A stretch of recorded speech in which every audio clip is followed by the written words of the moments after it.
This is Kathy Biehl of EmpowermentUnlimited.net with Astro-Insight for the 2024 Aries New Moon solar eclipse. The new moon solar eclipse takes place on April 8th, 2024 at 11:20 a.m. Pacific Daylight Time, 2:20 p.m. Eastern Daylight Time, 6:20 p.m. Universal Time, at 19 degrees Aries, 23 minutes. Have you been itching to get going already? Be careful what you ask for. We've hit the point of no more waiting, no thinking about what comes next, no considering ramifications or impact on other people, no last looks around, even. Booster rockets are going off in everyone and everything, and we're zooming down our individual paths fast and furious, emphasis on the furious. Anger and frustration and unprecedented assertiveness are high-octane rocket fuel, propelling everyone into bold, brazen, devil-may-care action. The reason for the excitement is the Aries New Moon solar eclipse.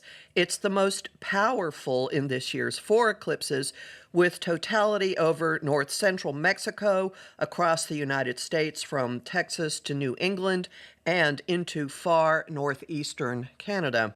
You aren't immune if you're outside the path. Nobody is. This one is an absolute whopper. Before a look at the lineup, though, a review of the basics. A solar eclipse is a powered-up new moon with far greater and far longer impact than the usual lunation. This eclipse, along with March's Libra full moon, is at the halfway point in a 2-year process of revisiting, reviewing, and resetting the precarious balance between the individual and the partner. We're reconsidering specific relationships and rewriting agreements, ground rules, and our own internal approaches to them. The process is installing new operating systems which wipe out factors that aren't compatible with what is coming. We last experienced eclipses in the signs of Aries and Libra with the North Node, this way to the future, in Aries, in 2004 to 2006. What changed or evolved for you then? Learn more about this eclipse cycle in Out of My Way, the Aries-Libra eclipses of 2023 to 2025, available in the shop at my site. The current process is heavy on solar eclipses, propelling us dramatically forward instead of wrapping up old business. It also throws weight to the individual end of relationship equations, inspiring us to pursue personal agendas without trying to win buy-in from other people, or considering the impact on them, or thinking about them at all. And April's solar eclipse is self-actualizing to an extreme. The sky is ablaze with an emphasis in impetuous, self-starting Aries. The new moon is exactly conjunct Chiron, inflaming wounds of self-determination, autonomy, aggression, and masculinity, heavy on the toxic. No one is going to be quiet, not in their thoughts, not in their words, or outbursts, more likely. The new moon and Chiron are close enough to catch fire from another conjunction, Mercury retrograde on top of Eris, goddess of discord. This pair is digging up, stoking, and perhaps addressing grievances and arming rabble-rousers with information. Some of those speaking up, women in their fiercest superhero guise.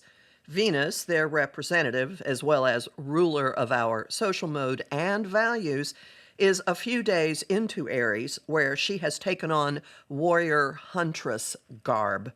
She doesn't wait for Mars to fetch what she wants. She hunts it down and pounces on it.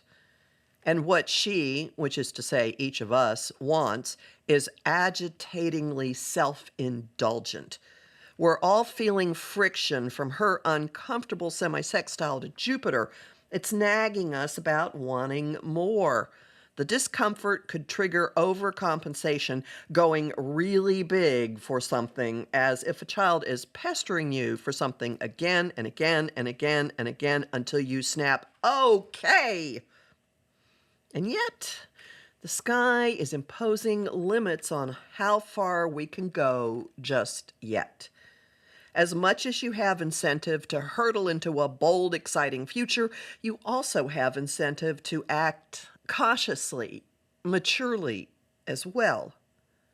That may be external. Circumstances may tether you to responsibilities you can't escape. The incentive may be internal. You may feel an obligation to proceed with care or, despite the Aries ho focus, act in ways that don't trample other people.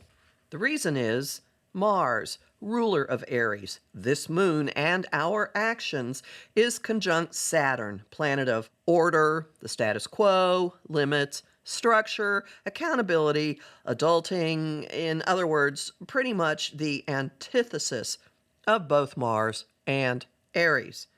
The meeting creates the paradox of one foot on the brake and the other on the accelerator. Pushing one side of the conjunction automatically pulls in the other side. Do you lurch forward and then stop, or gun the engine with the car in park? With so much in Aries, a standstill is unlikely. Instead, look at the Mars-Saturn teamwork as bringing some order and stability into the chaos and volatility of the eclipse. It could supply a firm and supportive launch pad. It could empower controlled action, blending bravery with confidence and wisdom. Find a quiet, still place inside you as this eclipse approaches. Then jump into the maelstrom like an athlete that has prepared for competition. In the fall, relationships will play catch-up and take on new configurations. For now, it's your time. I'm Kathy Biehl, a professional astrologer with more than 30 years' experience. Visit my site, empowermentunlimited.net, to listen to my weekly podcasts, sign up for my newsletter, and book a session with me.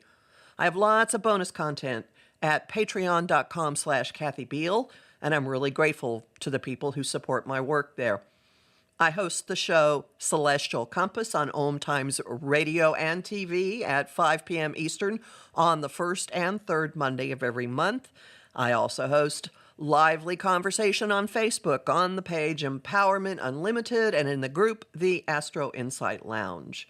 I post on Instagram and Threads at Kathy Biehl and on YouTube at the Professional Aquarian channel.